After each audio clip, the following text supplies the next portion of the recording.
आप सब। उम्मीद करती हूँ कि आप सब अच्छे होंगे और आप सबकी दुआओं से मैं भी बिल्कुल ठीक हूँ। फ्रेंड्स, आज मैं आपके साथ शेयर करने जा रही हूँ एक बुक। ये बुक आप देख रहे होंगे, जी हाँ, संक्षिप्त इतिहास NCERT सार कक्षा 6 to 12 सहित। ये बुक है जो कि बहुत ही इम्पोर्टेंट बुक है और ये पूरी बुक जो है मैं आपको कवर करवाऊँगी। जी, पूरी बुक मैं आपको कवर करवाऊँगी, जिसमें कि हम ये आप यहाँ देखिए, थोड़ा सा यहाँ लिखा है IAS PCS UGC NET JRF and all other competitive exams. सभी एग्ज़ाम्स के लिए ये बुक जो है वो बहुत ही इम्पोर्टेंट है और इसमें पूरा हिस्ट्री जो है प्राचीन भारत से शुरू होती है और वो प्राचीन भारत से शुरू होकर मध्यकालीन भारत, आधुनिक भारत, सारा इसमें कवर होता है। उसके बाद इसमें विश्व इतिहास भी दिया हुआ है। देखिए, जैसे यहाँ लिखा है विश्व इतिहास सहित। तो ये पूरी बुक जो है मैं आपको कंप्लीट करवाऊँगी और आज इसका पहला लेक्चर है और इसी के साथ जो है हम यहाँ से शुरू करते हैं और उम्मीद करती हूँ कि इससे जो है आपकी एग्ज़ाम की तैयारी बहुत अच्छी होगी। आप कॉम्पिटिटिव एग्ज़ाम के लिए बहुत अच्छी तरह से प्रिपेयर हो जाएंगे। तो मेरे साथ इस सीरीज़ में बने रहिएगा। ये पूरी सीरीज़ जो है आपको इतना बेहतरीन हिस्ट्री में कर देगी कि आप जब कोई भी कॉम्पिटिटिव एग्ज़ाम देने जाएंगे तो आपकी हिस्ट्री की तैयारी बेहतरीन होगी। ख़ास तौर से मैं यहाँ पर तैयारी करवा रही हूँ DSSB PGT हिस्ट्री के स्टूडेंट्स की तैयारी करवा रही हूँ। उसी के साथ साथ कोई भी अगर आपका कॉम्पिटिटिव एग्ज़ाम है तो उसकी तैयारी भी आपकी हो जाएगी, ठीक है। तो चलिए, इसी के साथ अब हम आगे बढ़ते हैं, शुरू करते हैं अपना पहला चैप्टर। चलिए फ्रेंड्स, तो नोट्स मैंने प्रिपेयर कर लिए हैं और जैसे कि मैंने अभी आपको बताया, संक्षिप्त इतिहास NCERT सार कक्षा 6 to 12 सहित पुस्तिका पर ये नोट्स आधारित हैं, है ना। उसी बुक पर ये आधारित हैं जो मैंने अभी आपको बुक दिखाई है और नोट्स सारे मैंने प्रिपेयर कर लिया। इसी तरीके से हम इसका एक एक चैप्टर करेंगे और सारे नोट्स जो है मैं खुद प्रिपेयर करके लेके आऊँगी। हैंड रिटन नोट्स होंगे जिससे कि आपको कोई भी दिक्कत ना हो इस बुक को समझने में और पूरी अच्छी तरीके से तैयारी आपकी हो जाए। चलिए, प्राचीन भारत अध्याय 1 ऐतिहासिक स्रोत, पहला चैप्टर हम कर रहे हैं और चैप्टर का नाम क्या है? ऐतिहासिक स्रोत। इस ऐतिहासिक स्रोत में हम कवर करेंगे पुरातात्विक स्रोत, सिक्के, अभिलेख, साहित्यिक स्रोत, विदेशी विवरण। फ्रेंड्स, चैप्टर को शुरू करने से पहले मैं आपसे रिक्वेस्ट करूंगी कि आप अगर इस चैनल पर नए हैं तो प्लीज़ चैनल को सब्सक्राइब कर लें और ये चैनल आपके लिए बहुत ही बेनिफिट होगा। किसी भी एग्ज़ाम की, कॉम्पिटिटिव एग्ज़ाम की तैयारी अगर आप कर रहे हैं और ख़ास तौर से DSSB PGT के लिए अगर आप प्रिपेयर कर रहे हैं, हिस्ट्री के किसी एग्ज़ाम के लिए प्रिपेयर कर रहे हैं, तो ये जो चैनल है वो आपको बहुत बहुत हेल्प करेगा। तो इसी के साथ मैं आपसे कहूँगी कि इस चैनल को सब्सक्राइब कर लें और बेल आइकन भी ज़रूर बताएं ताकि लेटेस्ट नोटिफिकेशन जो है आपके पास हर चीज़ की, हर टॉपिक की जो है वो पहुँचती रहे। चलिए शुरू करते हैं। किसी व्यक्ति, समाज अथवा देश से संबंधित महत्वपूर्ण, विशिष्ट व सार्वजनिक क्षेत्र की घटनाओं, तथ्यों आदि का कालक्रमिक विवरण, क्रोनोलॉजिकल डिस्क्रिप्शन इतिहास कहलाता है। तो सबसे पहले हमें बताया जा रहा है कि इतिहास क्या होता है। उन्होंने सीधी सी एक बात कही कि कोई भी घटना, कोई व्यक्ति, समाज या देश से जुड़ी हुई कोई ऐसी बात जो इम्पोर्टेंट हो, है ना, महत्वपूर्ण हो या फिर ख़ास हो, विशिष्ट हो, या फिर कुछ ऐसा हो कि वो ऐसी कोई सार्वजनिक क्षेत्र पर प्रभाव डालने वाली हो, सब लोगों पर प्रभाव डालने वाली हो, उनका वर्णन, और वर्णन ही नहीं, कालक्रमिक यानी क्रोनोलॉजिकल वर्णन इतिहास कहलाता है। इतिहास कहलाता है, ठीक है, समझ गए आप। तो ये कोई भी ख़ास चीज़, कोई भी ख़ास इम्पोर्टेंट कोई इवेंट, कोई ऐसी घटना जो बहुत ही महत्वपूर्ण हो, कोई ख़ास व्यक्ति जिससे कोई सार्वजनिक क्षेत्र में बड़ी तब्दीली आई हो, तो इस तरह का कुछ भी जो होता है वो उसका क्रोनोलॉजिकल डिस्क्रिप्शन इतिहास कहलाता है। और क्या होता है इतिहास? इतिहास किसी समाज विशेष की सामाजिक, सांस्कृतिक, राजनीतिक एवं आर्थिक स्थिति तथा इन स्थितियों में समय के साथ साथ होने वाले परिवर्तनों को भी प्रस्तुत करता है। क्या कह रहा है वो कि इतिहास क्या होता है कि समाज विशेष की कोई ख़ास समाज विशेष की सांस्कृतिक, राजनीतिक, आर्थिक, सामाजिक इनकी जो स्थिति होती है, इस तरह की स्थिति के बारे में बताता है, इनमें होने वाले परिवर्तनों के बारे में बताता है। तो इस तरीके से इन सब चीज़ों को प्रस्तुत करता है इतिहास। ठीक, तो मैं समझती हूँ, उम्मीद करती हूँ कि इतिहास क्या होता है ये आपको अच्छी तरह समझ में आ गया होगा। चलिए अब आगे बढ़ते हैं। पुरातात्विक स्रोत, पहला जो हमारे पास साक्ष्य है वो है पुरातात्विक स्रोत। अब पुरातात्विक स्रोत क्या होते हैं? किसी देश अथवा स्थान का इतिहास जानने के लिए तथा उसके उचित विश्लेषण में पुरातात्विक साक्ष्यों व स्रोतों की महत्वपूर्ण भूमिका होती है ना भैया। हमें कहीं का इतिहास जानना है तो वो इतिहास हमें पता कहाँ से चलता है? उसमें जो है पुरातात्विक स्रोतों की महत्वपूर्ण भूमिका होती है। कैसे? पुरातात्विक साक्ष्यों के अंतर्गत अभिलेख, सिक्के, स्मारक, भवन, मूर्तियां, बर्तन आदि शामिल किए जाते हैं। अधिकांश पुरातात्विक साक्ष्य प्राचीन टीलों की खुदाई से प्राप्त किए जाते हैं। तो प्राचीन टीलों की खुदाई से जो है हमें इस तरह की चीज़ें, स्मारक, भवन, मूर्तियां, अभिलेख वगैरह मिलते हैं और इन पे जो इन्फॉर्मेशन होती है उसको जानकर, समझकर, उसका विश्लेषण करके जो है इतिहासकार इतिहास लिखते हैं। अब यहाँ पर एक वर्ड आया है टीले, टीलों यानी माउंट्स की खुदाई। अब ये टीले होते क्या हैं, माउंट्स क्या होते हैं, चलिए जानते हैं। टीला धरती की सतह के उस उभरे हुए भाग को कहते हैं जिसके नीचे पुरानी बस्तियों के अवशेष विद्यमान होते हैं। ये कई प्रकार के हो सकते हैं, जैसे एकल सांस्कृतिक, मुख्य सांस्कृतिक और बहुसांस्कृतिक। देखो टीला उन्होंने क्या बताया कि धरती की सतह यानी ज़मीन से उठा हुआ कोई भाग होता है ना, उभरा हुआ भाग होता है जिसके नीचे पुरानी बस्तियां होती हैं। और पुरानी बस्तियों में क्या होंगे? पुरानी बस्तियों में अवशेष होते हैं, है ना कुछ पुरानी चीज़ें होती हैं। तो पुरानी बस्तियों के अवशेष विद्यमान होते हैं। ये फिर उन्होंने कहा कि ये कई प्रकार के हो सकते हैं, कई प्रकार के, जैसे कि एकल सांस्कृतिक, बहुमुख्य सांस्कृतिक, बहुसांस्कृतिक। बहुसांस्कृतिक कैसे होगा कि अगर वो बहुत पुराना है, टीला जो है वो बहुत पुराना है और उसमें एक से ज़्यादा बस्तियां हैं, तो हो सकता है वहाँ संस्कृति भी एक से ज़्यादा हो, है ना।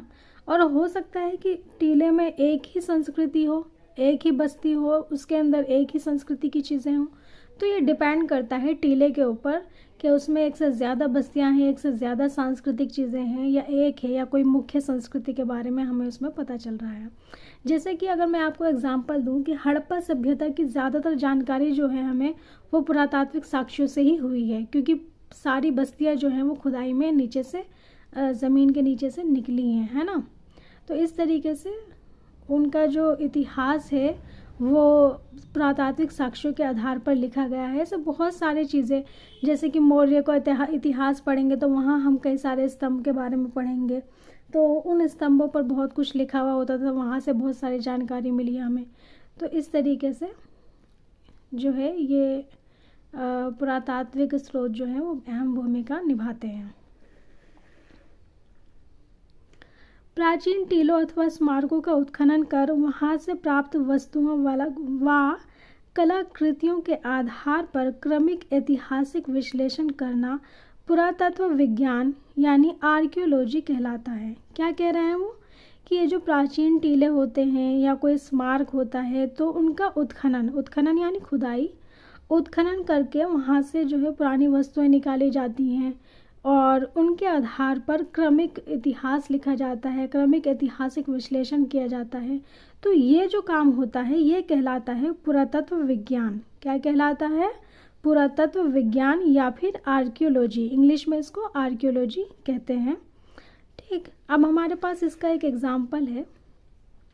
पश्चिमोत्तर भारत में हुए उत्खननों से ऐसे नगरों का पता चलता है जिनकी स्थापना लगभग 2500 ईसा पूर्व हुई थी। तो हमें जो है पुरातात्विक साक्ष्य कहाँ मिले हैं? पश्चिमोत्तर भारत में। ठीक है, पश्चिमोत्तर भारत में। और यहाँ से जो खुदाई हुई है वहाँ पर हमें नगरों का पता चला है जो 2500 ईसा पूर्व के हैं। उत्खननों से हमें गंगा की घाटी में विकसित भौतिक संस्कृति के विषय में भी जानकारी मिली है कि उस समय के लोग किस प्रकार की बस्तियों में रहते थे, उनकी सामाजिक संरचना कैसी थी, वे किस प्रकार के मृदभांड उपयोग करते थे, किस प्रकार के घरों में रहते थे, भोजन में किन अनाजों का उपभोग करते थे और किस प्रकार के औजारों तथा हथियारों का प्रयोग करते थे। तो इस तरीके से जो है तमाम जानकारी हमें मिलती है ना। फिर एक और एग्जाम्पल है, ये दक्षिण भारत का है।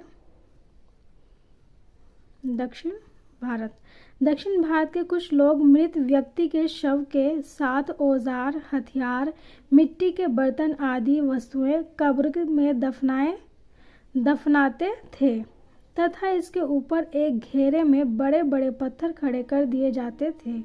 ऐसे स्मारकों को महापाषाण यानी मेगालिथ कहते हैं। तो फ्रेंड्स, ये जो इन्होंने एग्जाम्पल दिया है दक्षिण भारत का, इसके बारे में हम आगे जब पढ़ेंगे, ख़ास तौर से जब हम नवपाषाण काल के बारे में पढ़ेंगे, तो हम वहाँ पर ऐसे ही महापाषाण मेगालिथ के बारे में देखेंगे जिनसे हमें बहुत सारी जानकारी मिलती है। तो वहाँ पर ख़ास तौर से हमें जब हम ताम्रपाषाण संस्कृति के बारे में पढ़ेंगे, है ना, प्राचीन भारत के इतिहास में ताम्रपाषाण संस्कृति के बारे में पढ़ेंगे, तो वहाँ पर भी हमें ऐसे महापाषाण मेगालिथ के बारे में पता चलेगा, जहाँ पर क्या है, एक तरीके से कब्रें होंगी और ऊपर से उनके बड़े बड़े पत्थर लगे हुए होंगे। तो इसलिए मैं आपसे कहूँगी कि आप जो है इस सीरीज़ में मेरे साथ जुड़े रहना, और सभी लेक्चर्स जो हैं, जो अपलोडेड लेक्चर्स हैं ऑलरेडी अवेलेबल इस चैनल पर, उनको भी देखिएगा, ताकि जो कुछ मैं आपसे डिस्कस कर रही हूँ उसकी जानकारी आपको और अच्छी तरीके से मिले, है ना। तो उन लेक्चर्स को भी आप देखिएगा। किसी प्राचीन वस्तु में विद्यमान कार्बन 14, C14 का मतलब है कार्बन 14, कार्बन 14 में आई कमी को मापकर उसके समय का निर्धारण किया जा सकता है, यानी कि ये पता लगाया जा सकता है कि ये जो चीज़ है वो कितनी पुरानी है। ठीक है। रेडियो कार्बन डेटिंग एक ऐसी विधि है, अभी जो हमने कार्बन 14 के बारे में बात की उसी के बारे में और डिटेल दे रहे हैं ये। रेडियो कार्बन डेटिंग एक ऐसी विधि है जिसके द्वारा यह पता लगाया जाता है कि कोई वस्तु किस काल से संबंधित है। रेडियो कार्बन या कार्बन 14 कार्बन का रेडियो एक्टिव आइसोटोप है जो सभी सजीव वस्तुओं में विद्यमान होता है। क्या कह रहे हैं कि सभी सजीव वस्तुओं में कार्बन 14 जो है वो विद्यमान होता है, यानी कि उनके अंदर रहता है। ये जितना कम होता है उसी के आधार पर पता चलता है कि ये वस्तु जो है उतनी ही पुरानी है। ठीक। रेडियो कार्बन डेटिंग विधि से पता चला है कि राजस्थान और कश्मीर में कृषि का प्रचलन लगभग 7000 से 6000 ईसा पूर्व में भी था, और ये हम पढ़ेंगे नवपाषाण काल में, हम इसके बारे में पढ़ेंगे। और नवपाषाण पे पहले से भी लेक्चर रिकॉर्डेड अवेलेबल है, आप उसको जाकर देख सकते हैं जी। आप लेक्चर 2 में जाकर देख सकते हैं, वीडियो अवेलेबल है। पौधों के अवशेषों का परीक्षण कर विशेषता पुरागो यानी पोलन के विश्लेषण द्वारा जलवायु और वनस्पति का इतिहास जाना जाता है। पशुओं की हड्डियों का परीक्षण कर उनकी आयु की पहचान की जाती है तथा उनके पालतू होने एवं अनेक प्रकार के कार्य में लाए जाने का पता लगाया जाता है। तो हम क्या देख रहे हैं कि अलग अलग तरीके से, जैसे हमें पौधों का अगर इतिहास लिखना है, पौधों के बारे में जानकारी चाहिए, तो हम परागों का यूज़ करते हैं, पॉलन का यूज़ करते हैं। फिर अगर हमें पशुओं की जो है और जानकारी हमें उनसे रिलेटेड चाहिए होती है, तो हम पशुओं की हड्डियों का परीक्षण करते हैं। तो इस तरह से जो है इतिहास लिखने के लिए कई तरह की चीज़ों का इस्तेमाल किया जाता है ना। अब बात करते हैं सिक्कों की। सिक्कों के अध्ययन को मुद्रा शास्त्र यानी न्यूमिस्मेटिक्स कहते हैं। मुद्राओं की बनावट एवं उनमें प्रयुक्त धातुओं की मात्रा के आधार पर ऐतिहासिक घटनाओं पर प्रकाश पड़ता है। प्राचीन काल में अधिकांश मोहरें धातुओं की बनाई जाती थीं। जिन सिक्कों व मुद्राओं पर कोई लेख नहीं होता था, केवल आकृतियां विद्यमान होती थीं, उन्हें पंचमार्क या आहत सिक्के कहा जाता था। कह रहे हैं कि जो सिक्के थे जिन पर कोई लेख नहीं होता था, सिर्फ आकृतियां होती थी, वो सिक्के पंचमार्क या आहत सिक्के कहलाते थे। यानी कि वो ऐसे सिक्के हैं जो इनकम्प्लीट हैं। कैसे सिक्के हैं वो? इनकम्प्लीट सिक्के हैं। भारत में पुरातात्विक खुदाई से बड़ी संख्या में तांबे, चांदी, सोने और शीशे के सिक्कों के सांचे मिले हैं। इनमें से अधिकांश सांचे कुषाण काल के अर्थात ईसा की आरंभिक 3 शताब्दियों से संबंधित हैं। किनसे संबंध है? ईसा की 3 शताब्दियों से संबंधित हैं। यहाँ इन्होंने बात कही, इन्होंने कहा कि इनमें से अधिकांश सांचे यानी जिनसे सिक्के बनते थे, सांचे कुषाण काल से मिले हैं, यानी कि ईसा की 3 शताब्दियों से संबंधित हैं वो। फिर आगे बात हो रही है, भारत में पुरातात्विक खुदाई में मिले आरंभिक सिक्कों पर प्रतीक चिन्ह मिलते हैं, परंतु बाद के सिक्कों पर राजाओं और देवताओं के नाम तथा तिथियां अंकित मिलती हैं। तो बाद के सिक्के क्या हैं? वो कंप्लीट सिक्के हैं। सिक्कों पर लेख एवं तिथियां उत्कीर्ण करने की परंपरा सर्वप्रथम यूनानी शासकों ने प्रारंभ की। तो सबसे पहले सिक्कों पर लिखना किसने शुरू किया था? यूनानी शासकों ने लिखना शुरू किया था। सिक्कों का प्रयोग दान, दक्षिणा, खरीद बिक्री और वेतन मजदूरी आदि के भुगतान में होता था। इसलिए सिक्कों का आर्थिक इतिहास के अध्ययन में भी महत्वपूर्ण योगदान है। तो अगर हम आर्थिक इतिहास अगर जानना चाहें तो उसकी बहुत सारी जानकारी जो है वो हमें सिक्कों से मिलती है। ठीक है। भारत में सर्वाधिक सिक्के मौर्योत्तर काल के मिले हैं। किसके मिले हैं? मौर्योत्तर काल के, जो विशेषतः शीशे, पोटीन, तांबे, कांसे, चांदी और सोने से निर्मित हैं। सबसे ज़्यादा सिक्के हमें कहाँ से मिल रहे हैं? मौर्योत्तर काल से मिल रहे हैं।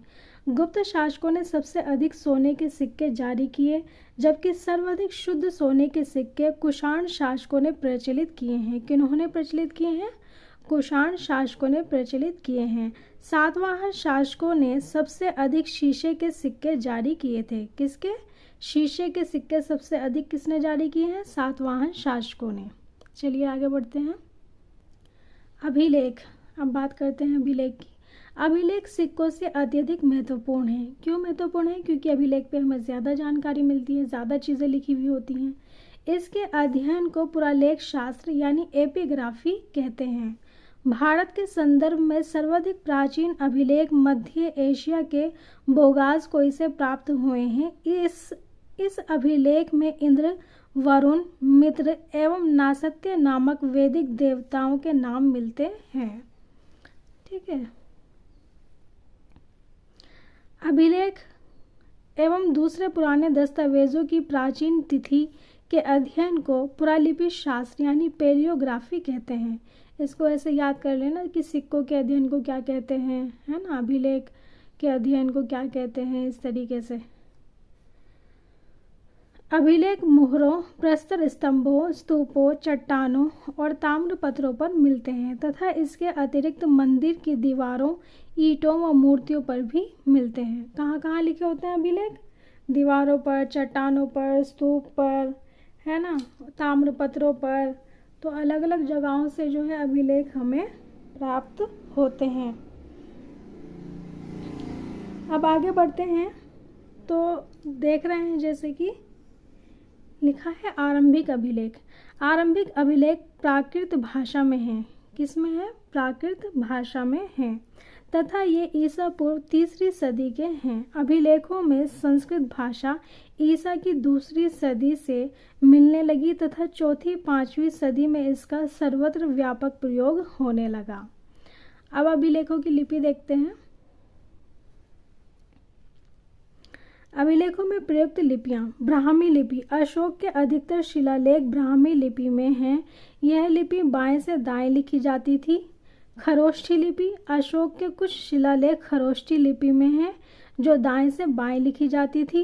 यूनानी एवं आर्मेयिक लिपि। पाकिस्तान और अफगानिस्तान में अशोक के शिलालेखों में इन लिपियों का प्रयोग हुआ है।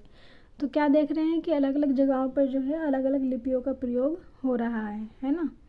मौर्य सम्राट अशोक के अनेक अभिलेख देश के विभिन्न भागों में मिलते हैं, जिनसे उसके साम्राज्य की सीमा, धर्म और शासन नीति पर प्रकाश पड़ता है। साथ ही अलग अलग ज़बान का जो प्रयोग हो रहा है, अलग अलग लिपि का जो प्रयोग हो रहा है, उससे ये भी पता चलता है कि वहाँ पर कौन सी लिपि ज़्यादा चलती थी, उसी का प्रयोग किया गया है ताकि ज़्यादातर लोग उस चीज़ को, उनके संदेश को जो है समझ सकें। उदयगिरी से प्राप्त हाथी गुम्फा अभिलेख से कलिंग नरेश खारवेल की उपलब्धियों के संदर्भ में जानकारी प्राप्त होती है। शक क्षत्रप रुद्रदामन के जूनागढ़ अभिलेख से शक शासक रुद्रदामन, अशोक व चंद्रगुप्त मौर्य के संदर्भ में जानकारी प्राप्त होती है। तो इन अभिलेखों को याद करते जाइएगा, इनके नाम भी और जगह स्थान भी, ठीक है। शॉर्ट क्वेश्चन में इस तरह के ऑब्जेक्टिव क्वेश्चन में आ जाते हैं। वशिष्ठी पुत्र पुलुमावी के नासिक गुहा अभिलेख के माध्यम से उनकी धार्मिक सहिष्णुता और उनकी संस्कृति के संदर्भ में जानकारी प्राप्त होती है। समुद्रगुप्त के प्रयाग स्तंभ अभिलेख, ये बहुत ही इंपॉर्टेंट है फ्रेंड्स, इसको अच्छे से याद करना। समुद्रगुप्त के प्रयाग स्तंभ अभिलेख से समुद्रगुप्त की विजय व विजित राजाओं के साथ उसकी नीतियों के संदर्भ में जानकारी प्राप्त होती है। मौर्य, मौर्योत्तर और गुप्त काल, तीन के बारे में बात हो रही है। मौर्य, मौर्योत्तर और गुप्त काल, यानी कि तीन पीरियड्स, तीन काल के बारे में बात हो रही है। काल के अधिकांश अभिलेख कॉर्पस इंस्क्रिप्शनम इंडिकारम नामक ग्रंथमाला में संकलित कर प्रकाशित किए गए हैं। सबसे पुराने अभिलेख हड़प्पा संस्कृति की मोहरों पर मिलते हैं। ये लगभग 2500 ईसा पूर्व के हैं। मैं उम्मीद करती हूँ कि ये जानकारी आपको पहले से होगी, है ना, कि सबसे पुराने अभिलेख जो हैं वो हड़प्पा काल के हैं। हड़प्पा संस्कृति के अभिलेख अभी तक पढ़े नहीं जा सके हैं। ये भाव चित्रात्मक लिपि में लिखे गए हैं, जिसमें विचारों और वस्तुओं को चित्रों के रूप में व्यक्त किया जाता था, है ना। तो अभी तक पढ़े नहीं जा चुके, ये हम सब जानते हैं, है ना। सबसे पुराने अभिलेख जो पढ़े जा चुके हैं वे ईसा पूर्व 3री सदी के अशोक के शिलालेख हैं। इन अभिलेखों को पढ़ने में सर्वप्रथम सन 1837 में जेम्स प्रिंसेप को सफलता मिली। उम्मीद करती हूँ कि आपने छोटे जब आप होंगे, स्कूल में होंगे, तो तब भी इसके बारे में पढ़ा होगा। ये बड़ी फेमस बात है कि 1837 में जेम्स प्रिंसेप ने सबसे पहले अशोक के शिलालेख को पढ़ा था, है ना, जो उस समय बंगाल में ईस्ट इंडिया कंपनी की सेवा में ऊंचे पद पर कार्यरत थे। ठीक, अगर यहाँ से क्वेश्चन आता है तो ये बहुत ही आसान क्वेश्चन होगा, फ़ौरन आप मार्क कर देना चाहिए आपको आंसर, ज़रा सी भी देर जो है नहीं लगनी चाहिए। पुरातात्विक स्तंभ अभिलेख व उनके स्थान। पता है क्या होता है फ्रेंड्स कि जब कोई आसान क्वेश्चन होता है तो हम जल्दबाजी में उसे गलत भी कर देते हैं कई बार, क्योंकि हमें लगता है तो हमें आता है, हम एकदम से कर देते हैं। तो ऐसा भी नहीं होना चाहिए, क्वेश्चन को पहले ध्यान से पढ़ लेना चाहिए। पुरातात्विक स्तंभ अभिलेख व उनके स्थान। चलिए, पहला है मेहरौली स्तंभ लेख। इसका स्थान है मेहरौली, दिल्ली, कुतुब मीनार परिसर में। संबंधित व्यक्ति हैं चंद्रगुप्त द्वितीय, समय है गुप्तकालीन। और यहाँ से क्या मिला है हमें, इस पर क्या सूचना मिलती है, यह स्तंभ चंद्रगुप्त द्वितीय के वैष्णव होने, वंगा यानी बंगाल, वंगा विजय तथा सप्त सिंधु के समीप विभिन्न राजाओं के समूह से युद्ध एवं विजय के विवरण प्रदान करता है। मूलतः यह स्तंभ विष्णुपद पहाड़ी, संभवतः उदयगिरी मध्य प्रदेश पर स्थापित था, जिसे बाद में दिल्ली के किसी शासक द्वारा यहाँ दिल्ली में स्थापित करवाया गया। ठीक, मेहरौली का जो स्तंभ लेख है कुतुब मीनार परिसर में, ये हो सकता है कि पहले उदयगिरी मध्य प्रदेश में था और बाद में जो है इसे दिल्ली में लाया गया, लेकिन किसने इसको ट्रांसफ़र करवाया इसके बारे में हमें जानकारी नहीं है। दूसरा है प्रयाग प्रशस्ति, ये भी स्तंभ लेख है। ये प्रयागराज उत्तर प्रदेश में है। संबंधित व्यक्ति जो हैं वो समुद्रगुप्त हैं। समय है गुप्तकालीन।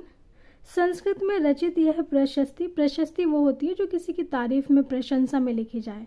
प्रशस्ति मूलतः एक अशोक स्तंभ पर अंकित है जो समुद्रगुप्त द्वारा 200 ईस्वी में कौशाम्बी से प्रयाग लाया गया था।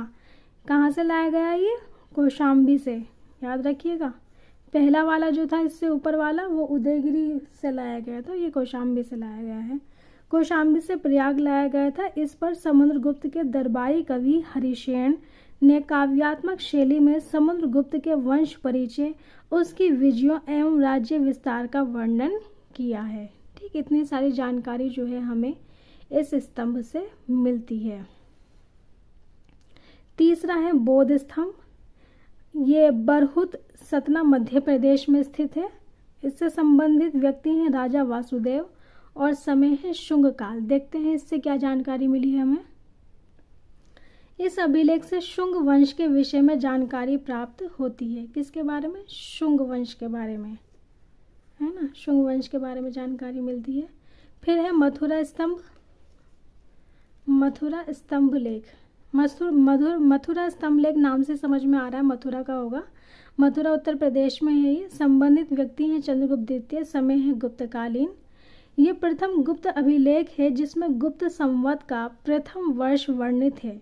इस स्तंभ लेख द्वारा वैष्णव धर्म के अनुयायी गुप्त सम्राट की धार्मिक सहिष्णुता पर प्रकाश पड़ता है। इसमें माहेश्वर समुदाय के उदित चार्य का भी वर्णन है। पांचवा है गरुड़ स्तंभ लेख। ये हेलियोडोरस स्तंभ भी इसको कहा जाता है, हेलियोडोरस स्तंभ भी। यह है बैसनगर विदिशा मध्य प्रदेश में। संबंधित व्यक्ति हैं भागभद्र हेलियोडोरस इंडो ग्रीक शासक एंटिआल्किडस का राजदूत। ठीक, समय है शुंग काल। इसमें 2 अभिलेख उत्कीर्ण हैं। एक अभिलेख में हेलियोडोरस को वासुदेव का अनुयायी बताते हुए उसके द्वारा स्तंभ के निर्माण का वर्णन है तथा दूसरे अभिलेख में महाभारत के एक श्लोक का उल्लेख है। छठा है एरण स्तंभ लेख। एरण सागर मध्य प्रदेश में है। संबंधित व्यक्ति हैं समुद्रगुप्त और समय है गुप्तकालीन। ठीक है, ये एरण स्तंभ लेख के बारे में एक बात बता दूं कि हमें जो है हमारे पास टोटल 3 एरण स्तंभ लेख हैं। यहाँ मैं अभी आपको एक स्तंभ लेख के बारे में बता रही हूँ। ठीक है, और कभी अगर ऐसा क्वेश्चन आए जिसमें एक से ज़्यादा एरण स्तंभ लेख के बारे में हो तो आप कंफ्यूज मत होना, एक से ज़्यादा भी एरण स्तंभ लेख हैं। ठीक, एक जो है वो स्थित है एरण सागर मध्य प्रदेश में। समय जगह तो स्थान सेम ही है लेकिन इन्फॉर्मेशन उन पे अलग अलग है सब मध्य प्रदेश में ही। यह स्तंभ लेख समुद्रगुप्त के व्यक्तिगत मामलों की जानकारी देता है। यह विदर्भी शैली में है। इस पर अंक उत्कीर्ण किए गए हैं। क्या उत्कीर्ण किए गए हैं? अंक उत्कीर्ण किए गए हैं। अब बात करते हैं साहित्यिक स्रोत की। साहित्यिक स्रोत। यद्यपि प्राचीन भारतीयों को लिपि का ज्ञान 2500 ईसा पूर्व में भी था, परंतु हमारी प्राचीनतम उपलब्ध पांडुलिपियां ईसा की 4वीं सदी के पहले की नहीं हैं, है ना। मतलब 2500 ईसा पूर्व में भी जानते थे, पर फिर भी हमारे पास जो अवेलेबल है सोर्स वो 4वीं सदी के पहले की नहीं है तथा ये मध्य एशिया से प्राप्त हुई हैं। ठीक, मध्य एशिया से प्राप्त हुई हैं। भारत में पांडुलिपियां भोजपत्रों और ताड़पत्रों पर लिखी मिलती हैं, परंतु मध्य एशिया में जहां भारत से प्राकृत भाषा फैल गई थी, ये पांडुलिपियां मेष चर्म एवं काष्ठ फलकों पर लिखी गई हैं। किस किस पर? मेष चर्म और काष्ठ फलकों पर लिखी गई हैं।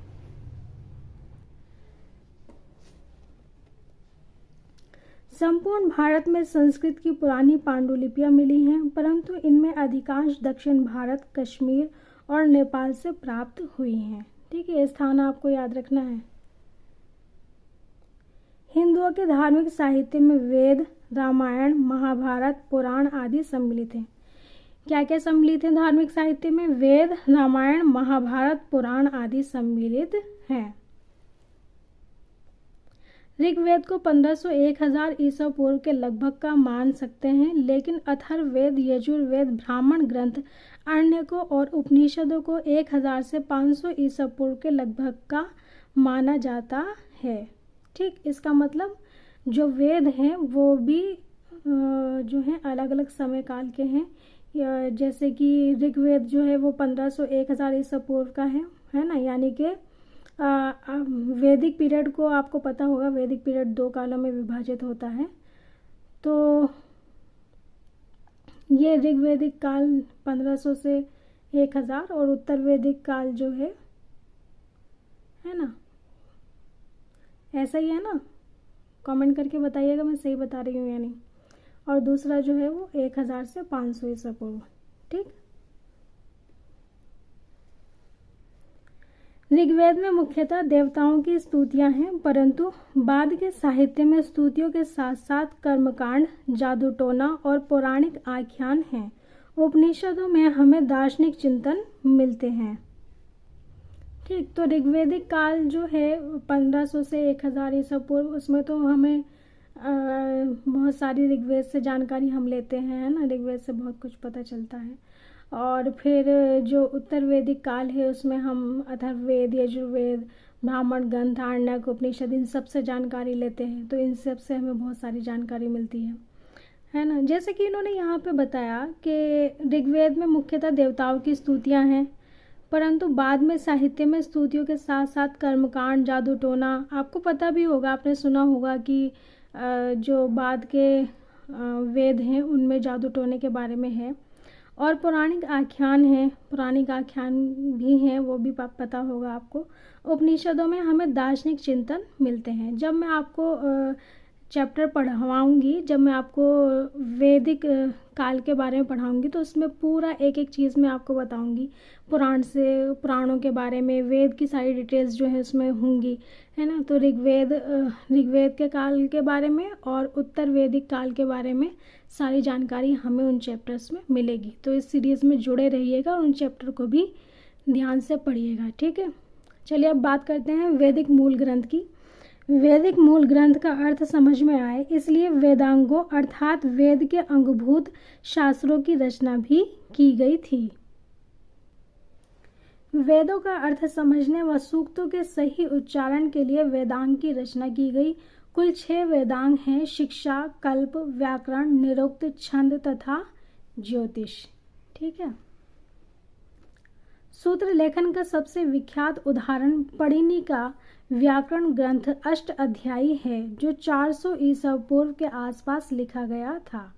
क्या है ये? सूत्र लेखन। पणिनि ने अपने समय के समाज, अर्थव्यवस्था और संस्कृति पर गहन प्रकाश डाला है। अब बात करते हैं महाभारत की। महाभारत जिसे व्यास की कृति माना जाता है, किसकी? व्यास की, के मतलब व्यास जो हैं वेद व्यास, उन्होंने महाभारत लिखी है, उनकी कृति माना जाता है। संभवतः 10वीं सदी ईसा पूर्व से 4वीं सदी ईस्वी तक की स्थिति का आभास देता है ना। पहले इसमें केवल 8800 श्लोक थे तथा इसका नाम जय संहिता था। अगर आपसे पूछ लिया जाए कि महाभारत का पुराना नाम क्या है, तो मैं उम्मीद करती हूँ आप फौरन बता देंगे पुराना नाम इसका जय संहिता है, जिसका अर्थ है विजय संबंधी संग्रह ग्रंथ। विजय संबंधी संग्रह ग्रंथ। कालांतर में इसके श्लोकों की संख्या बढ़कर 2400 हो गई है। 24,000 सॉरी, है ना, 24,000 हो गई है। वर्तमान में इस महाकाव्य में 1 लाख से अधिक श्लोक हो गए हैं और तदनुसार यह शतसाहस्त्री संहिता, क्या? शतसाहस्त्री संहिता या महाभारत कहलाने लगा। ठीक, तो 3 नाम हो गए इस तरीके से: जय संहिता, शतसाहस्त्री संहिता और महाभारत। तो आज जो सबसे प्रचलित नाम है वो महाभारत है। इससे तत्कालीन राजनीतिक, सामाजिक एवं धार्मिक स्थिति का ज्ञान होता है। उस समय की क्या क्या पता चलता है हमें? उस समय की राजनीति के बारे में, उस समय के समाज, उस समय की धर्म स्थिति, ये सारा ज्ञान जो है हमें महाभारत से मिलता है। फिर है वाल्मीकि रामायण। महाभारत किसकी है? महाभारत वेद व्यास की है और वाल्मीकि जी जो हैं उन्होंने रामायण लिखी है। वाल्मीकि रामायण में मूलतः 6000 श्लोक थे, जो बढ़कर 12000 श्लोक हो गए और वर्तमान में इसमें 24000 श्लोक हो गए हैं। इसकी रचना संभवतः ईसा पूर्व 5वीं सदी में प्रारंभ हुई थी, जिसकी रचना महाभारत के बाद हुई प्रतीत होती है। राजाओं के द्वारा कराए जाने वाले अनुष्ठान और 3 उच्च वर्णों के धनाढ्य पुरुषों द्वारा किए जाने वाले अनुष्ठान व सार्वजनिक यज्ञों के विधि विधान स्रोत सूत्र में दिए गए हैं। ठीक, अब देखिए आगे बढ़ते हैं। जात कर्म जन्मानुष्ठान, नामकरण, उपनयन, विवाह, श्राद्ध आदि घरेलू या पारिवारिक अनुष्ठानों का विधि विधान गृह सूत्रों में पाया जाता है। किस में मिलता है? गृह सूत्रों में। स्रोत सूत्र और गृह सूत्र दोनों 600 से 300 ईसा पूर्व के आसपास के हैं। एक एक लाइन में, एक एक पॉइंट में जो है बहुत सारी जानकारी है। हर पॉइंट उसका अपने आप में इम्पोर्टेंट है, कुछ भी आपको छोड़ना नहीं है, क्योंकि मैं ऑलरेडी शॉर्ट में नोट्स बना के लेके आई हूँ। अब इससे और शॉर्ट करेंगे आप तो वो ठीक नहीं होगा। ठीक है, हर एक पॉइंट जो है वो इम्पोर्टेंट है। शुल्ब सूत्र में यज्ञ वेदी के निर्माण के लिए विविध प्रकार के मापों का विधान है। ज्यामिति और गणित का अध्ययन वहीं से आरंभ होता है। प्राचीनतम बौद्ध ग्रंथ पाली भाषा में लिखे गए थे। यह भाषा मगध अर्थात दक्षिण बिहार में बोली जाती थी। इन ग्रंथों में हमें केवल बुद्ध के जीवन के विषय में ही नहीं, बल्कि उनके समय के मगध, उत्तरी बिहार और पूर्वी उत्तर प्रदेश के अनेक शासकों के विषय में भी जानकारी मिलती है। यहाँ मैंने लिखा है में भी जानकारी मिलता है, मिलता नहीं, मिलती है। ठीक है, ऐसा विश्वास था कि गौतम के रूप में जन्म लेने से पहले बुद्ध 550 से अधिक पूर्व जन्मों से पशु के रूप में भी गुजरे थे। कैसे रूप में थे? पशु के रूप में। याद रखना है आपको, पशु के रूप में थे, जिनका वर्णन जातक कथाओं में है। किसमें है? जातक कथाओं में। जातक कथाएं बौद्ध ग्रंथ सुत्त पिटक के सुदृढ़ निकाय का 10वां भाग है। ये महात्मा बुद्ध के पूर्व जन्म संबंधी कथाएं हैं। ये कथाएं बुद्ध की बुद्धत्व प्राप्त करने के लिए उद्यमशील अवस्था को दर्शाती हैं। ठीक, बोधिसत्व क्या होता है? बोधिसत्व, ये याद रखना है आपको। इस बोधिसत्व का जिक्र जो है वो बहुत सारी जगह पे आता है और बच्चे सोचते हैं कि बोधिसत्व क्या होता है।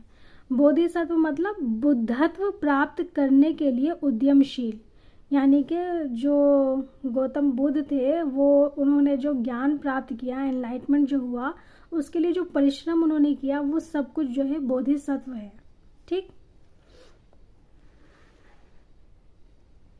जैन ग्रंथों की रचना प्राकृत भाषा में हुई थी। ईसा की 6ठी सदी में गुजरात के वल्लभी नगर में इन्हें अंतिम रूप से संकलित किया गया था।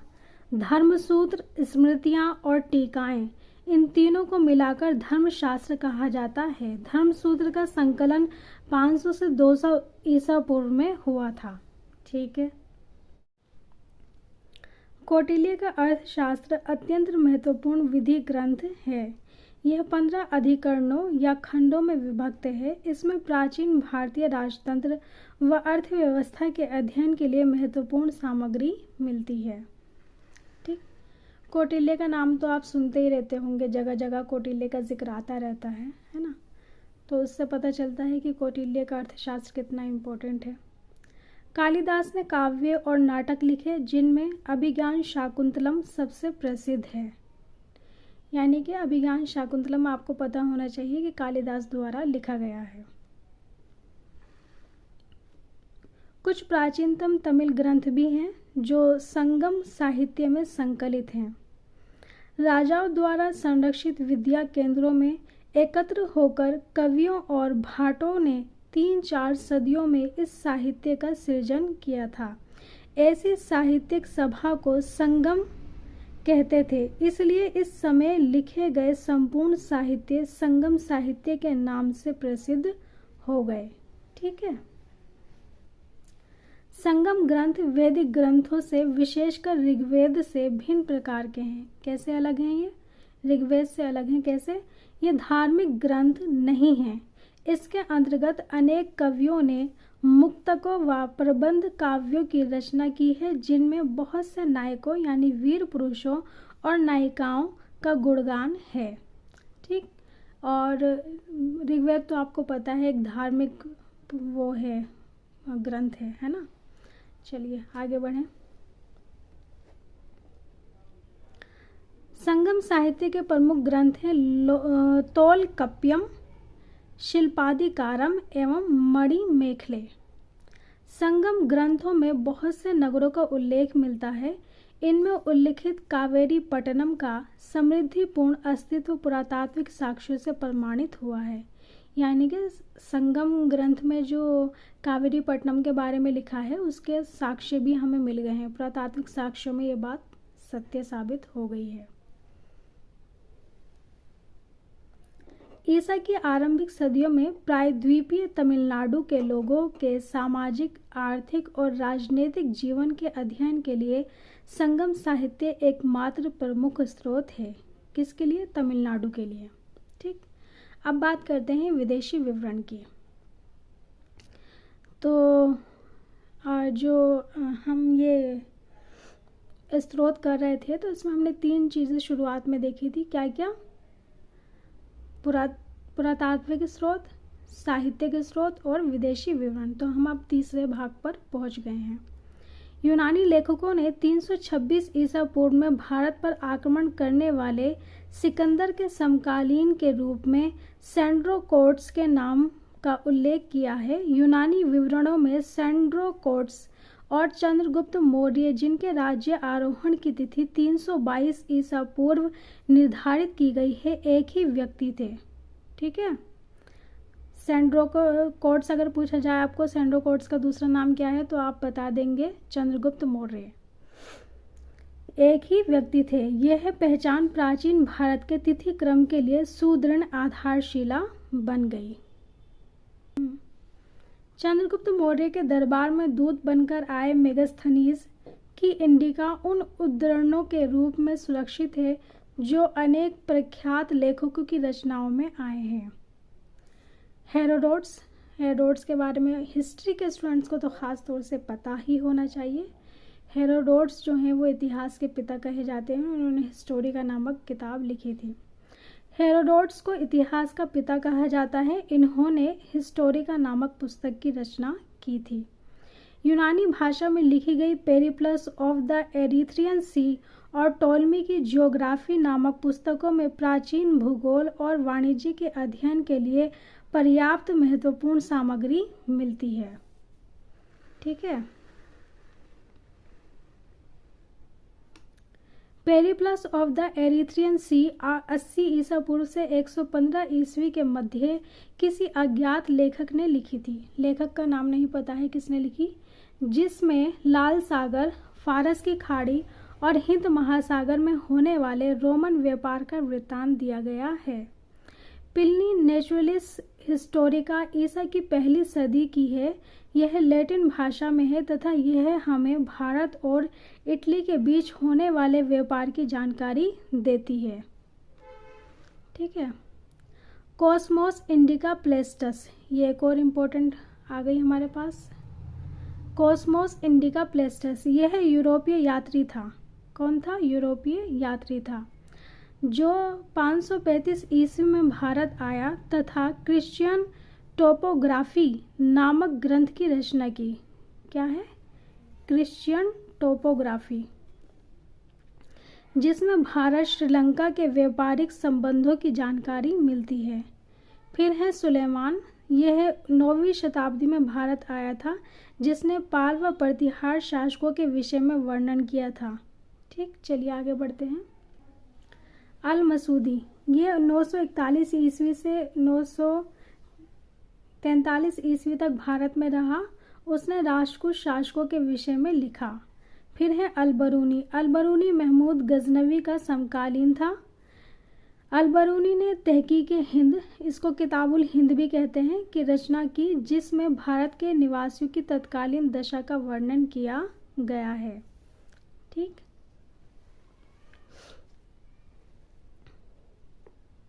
अब बात करते हैं चीनी लेखकों के वर्णन की। चीनी लेखकों का वर्णन। लेखक हैं फाहियान। रचनाएं हैं फो, क्योंकि भारत की तत्कालीन का विवरण, राजनीतिक, सामाजिक एवं धार्मिक दशाओं का विवरण यहाँ पे लिखा नहीं है, वही होगा। फिर विवरण इन किताबों में क्या लिखा है उन्होंने। फाहियान ने अपनी 15 वर्ष की भारत यात्रा में प्रमुख नगरों, बौद्ध धर्म के पवित्र स्थानों का भ्रमण किया। उसने चंद्रगुप्त द्वितीय द्वारा शासित मध्य देश का विस्तृत वर्णन किया है। इसने गुप्तकालीन दंड विधान, कृषि उपज पर कर, मध्य देश में ब्राह्मण धर्म की प्रधानता, धनी व्यक्तियों द्वारा मंदिर, विहार, निःशुल्क पुण्यशालाओं एवं औषधालयों के निर्माण की जानकारी दी है। उसने पाटलिपुत्र में स्थित सम्राट अशोक के राजप्रासाद की भव्यता से प्रभावित होकर इसे देव निर्मित बताया है, यानी कि देवों का बना हुआ बताया है। ठीक, फिर दूसरे हैं शुंगयुन। शुंगयुन, इनकी रचना के बारे में नाम हमें नहीं पता है, नाम नहीं लिखा है। इसने बिहार व बंगाल की तत्कालीन राजनीतिक, आर्थिक व धार्मिक स्थितियों का उल्लेख किया है। हाँ, तीसरा है हैंसांग। ठीक है, हैंसांग का रचना है CU की पाश्चात्य संसार लेख है ये। हैंसांग ने लगभग 16 वर्ष भारत की यात्रा की एवं यहाँ प्रवास किया। उसने विश्व के प्रसिद्ध नालंदा विश्वविद्यालय में अध्ययन किया तथा यहाँ के ज्ञान एवं शिक्षण के उच्च स्तर की प्रशंसा की। उसके यात्रा विवरण में सम्राट हर्षवर्धन के शासनकाल, तत्कालीन भारत की राजनीतिक एवं सांस्कृतिक दशा का विस्तृत उल्लेख है। उसने कन्नौज यानी हर्ष की राजधानी का नगर वर्णन, हर्ष की दानशीलता, समाज में विभिन्न जातियों, उपजातियों, प्रयाग के एक बड़े समारोह, शायद कुंभ, गंगा जल की पवित्रता आदि का वर्णन किया है। फिर है चौथे इत्सिंग। इनकी रचना है प्रसिद्ध बौद्ध भिक्षुओं की आत्मकथाएं। ठीक है, इत्सिंग हैंसांग के चीन लौटने के बाद भारत आया था। अच्छा जी, फिर उसने बंगाल के ताम्रलिप्ति यानी वर्तमान ताम्लुक 3 वर्षों तक संस्कृत का अध्ययन किया तथा बोध गया, नालंदा, वैशाली, कन्नौज, श्रावस्ती, कपिलवस्तु आदि स्थानों की यात्रा की। अपने यात्रा वृत्तांत में उसने नालंदा एवं विक्रमशिला विश्वविद्यालयों की शिक्षा प्रणाली, हर्षकालीन समाज तथा तत्कालीन भारत में प्रचलित बौद्ध धर्म के 4 संप्रदायों का उल्लेख किया है। इत्सिंग चीन वापस जाते समय अपने साथ बौद्ध त्रिपिटकों की 400 प्रतियां ले गया। ठीक, ये सारी जानकारी मिलती है हमें। और जी 5वें हैं मातवेन लिन। ये 7वीं शताब्दी के हैं। इनकी रचना का नाम हमें नहीं पता है। इसने हर्षवर्धन के पूर्वी भारत पर आक्रमण अभियान का वर्णन किया है। 7वें हैं चाओजू कुआ। इनका टाइम पीरियड ये रहा। रचना है चू फांची।